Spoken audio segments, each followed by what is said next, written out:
I mean, just look at what actually happened here, because this wasn't a fluke, a hot shooting night, or some meaningless regular season blowout that everyone forgets a week later. This was a 53-point demolition in an NBA Cup knockout game, the kind of environment where intensity is supposed to be at its highest. Every player on the winning side was literally playing for real money, a Vegas trip, and momentum that actually matters. Phoenix didn't sleepwalk into this. They showed up knowing exactly what was on the line. And Oklahoma City walked straight through them like the game was already decided before tip-off. That scoreboard didn't glitch. That margin wasn't exaggerated. It was a complete, public dismantling, and the kind of performance that forces the entire league to pause and recalibrate how seriously they're taking this Thunder team. With that win, Oklahoma City moved to 24-1, tying the 2016 Warriors for the best start through 25 games in NBA history. That alone should set off alarms. Anytime your name is being mentioned next to that Warriors team, you are no longer operating in the normal contender space. You've entered a different tier of conversation entirely, and the wild part is how they're doing it. This isn't some shooting variance, miracle, or offensive explosion that could disappear overnight. This run is built on defense, and not just good defense. This is historically suffocating. System-wide pressure that turns games into survival tests. Turnovers are the core of Oklahoma City's identity. They force nearly 18 giveaways per game, the highest mark in the league, and these aren't harmless deadball mistakes. These are live ball turnovers that immediately turn into runouts, dunks, and momentum swings that break teams mentally. 60% of their steals become transition plays. Also, best in the NBA.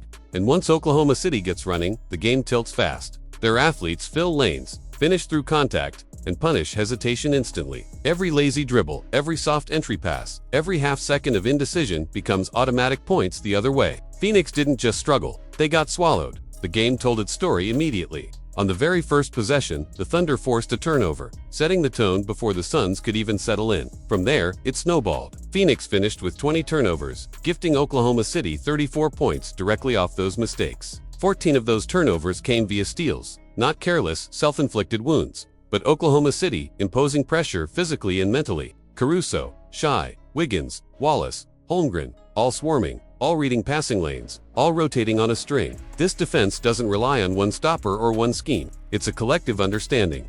And that's what makes it terrifying.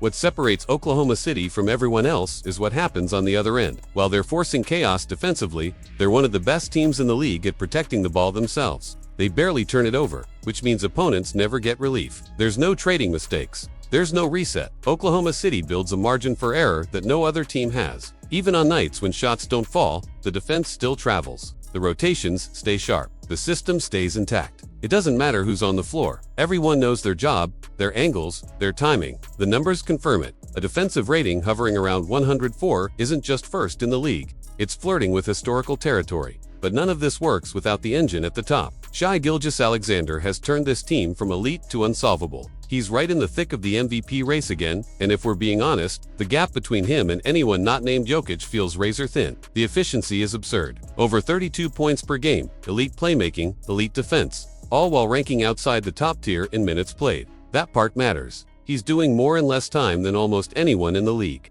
When you compare his output to players logging far heavier workloads, the case becomes impossible to ignore. What makes this season different for Shai is one massive evolution that has changed everything about how defenses are forced to guard him. His three-point shooting has gone from acceptable to lethal. Last year, teams could live with him pulling from deep. This year, they can't. 44% from three on real volume has completely flipped the scouting report. Defenders can no longer duck under screens or give him space. They're picking him up higher, crowding his airspace. And that's exactly what he wants. Because once defenders commit to taking away the three, everything else opens up. The mid-range becomes cleaner, the driving lanes widen, the slow-motion attacks turn into layups and short pull-ups that feel inevitable. You can see it in how teams are reacting possession by possession. Defenders are glued to him at the arc, terrified of giving up a clean look. And the moment they lean too far forward, he's already gone. Help defenders arrive late. Bigs get dragged into uncomfortable matchups. Rotations break down. The improved shooting hasn't replaced his old game. It's amplified it. His efficiency from every mid-range zone has climbed, and those aren't small bumps. Those are massive jumps for a player who was already elite. That's why this version of Shai feels different. He's not just scoring, he's dictating how entire defenses have to function. and the nightmare doesn't end with him. The Thunder's big three has quietly leveled up across the board. Chet Holmgren has turned into a 3-level scoring threat who also functions as a zone buster and secondary playmaker. His shooting has forced defenses to respect him on pick-and-pops, which completely changes floor spacing. He reads help effortlessly, punishes over-rotations, and anchors the defense with length and timing. The fact that he's doing this while still early in his career should make the league uncomfortable. Jalen Williams has been just as important. Since returning from injury, he's looked sharper, more decisive, and far more confident as a secondary creator. His playmaking growth has stabilized the offense when Shai sits, and his scoring has taken another leap. The jumper looks restored. The handle is tighter. The finishing through contact is stronger. On top of that, his defensive versatility allows Oklahoma City to switch almost anything without losing structure. Guards, wings, even bigs, he holds his ground. That combination of defense, creation, and scoring is why he's creeping toward top-tier status faster than people realize.